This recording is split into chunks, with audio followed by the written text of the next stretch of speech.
In this tutorial, I'm going to show you how to quickly and easily use a green screen in DaVinci Resolve. Welcome back to the channel, it's Carl here, and on this channel we show you how to use a green screen so it looks like you're living the laptop lifestyle and working at the beach. Let's jump into DaVinci Resolve and let me show you how to quickly and easily make it look like you're at the beach. So let me show you what it looks like once you've completed the green screen effect in DaVinci. We've got an example here of a corporate man at the beach living his laptop lifestyle. Got a little birdie on his hand there, which is quite nice and friendly.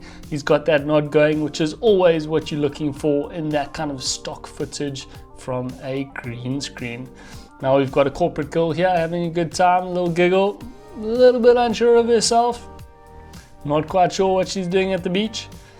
And if you are excited to use a green screen, make sure you smash that like button for the YouTube algorithm. So I'm going to drop more footage onto the timeline just to show you how the green screen actually works. So that's how it looks before, and that's how it is going to look after. So we're going to select our green screen and then head into our effects library. If your effects library isn't there, just click on there, it'll come up. And we're going to head down to Resolve FX key. That's under Open FX. So we're going to select the 3D keyer and drop it onto our green screen footage. Then we're going to head over to the inspector and select effects. Now under the 3D keyer that we've just dropped in there, we're going to select the dropper. Now make sure that this selector has OpenFX overlay on and it is white. If it's grayed out, it's not going to show you what we're doing here.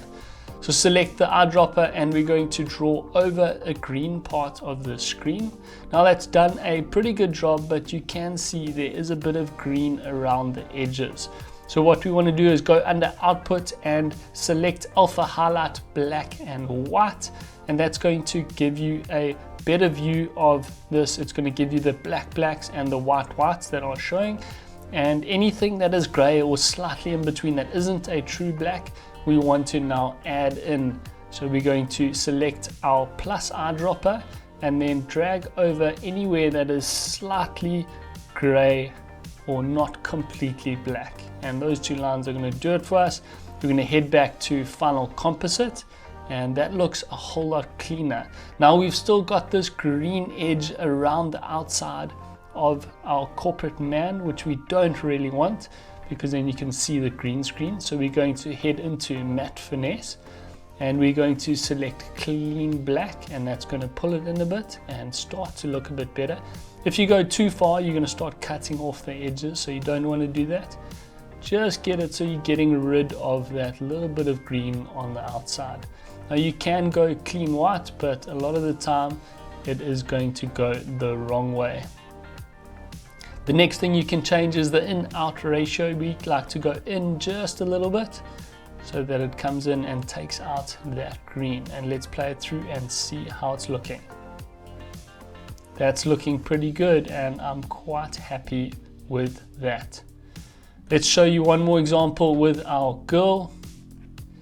We're going to drop her footage in here, drop in the beach behind her.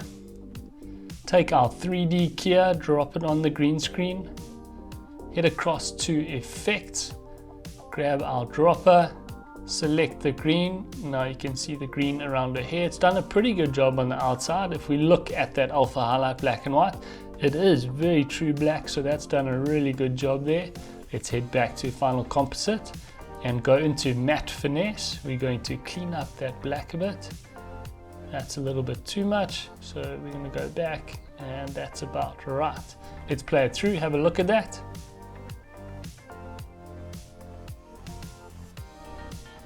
And that's a quick and easy way of how you can use a green screen inside of DaVinci Resolve. If you have any questions or queries, or you have other videos that you want us to do on DaVinci Resolve, let us know in the comments section down below. Thanks so much for watching, and we'll see you in the next video.